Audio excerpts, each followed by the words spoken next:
Bu başladı siz eşiği keçdiyiniz andan. Sanki içəridəki hava sizi xatırlayırdı.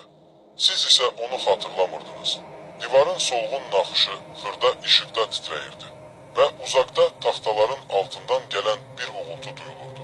Bu evin sizin eviniz olduğunu düşünürdünüz. Amma hər addım yanlışdır. Şkafın üstündəki ailə portreti sizə boş gözlərlə baxırdı. Üzlər əsən əllərlə çızılmışdı.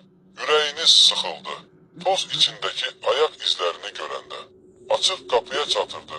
O qapı heç vaxt orada değildi. Mətbəxdə radio bir anda səsləndi.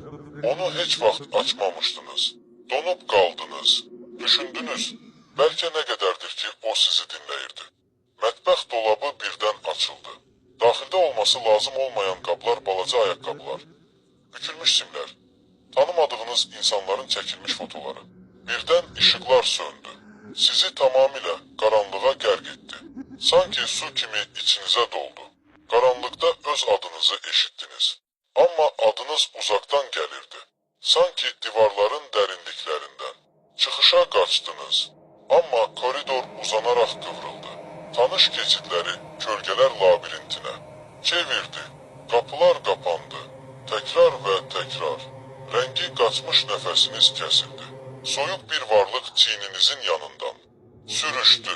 Bu kəsik nəfəs kimindir? Yenə sükut qayıtdı. Əvvəlkindən daha ağır. Sonra təzə mürəkkəblə divara yazılan tək bir söz. Get ginən. Başa düşdünüz ki, bu ev sizin üçün gözləməyib. O sizi ələ keçirib. Siz artıq xoş gəlmədiniz.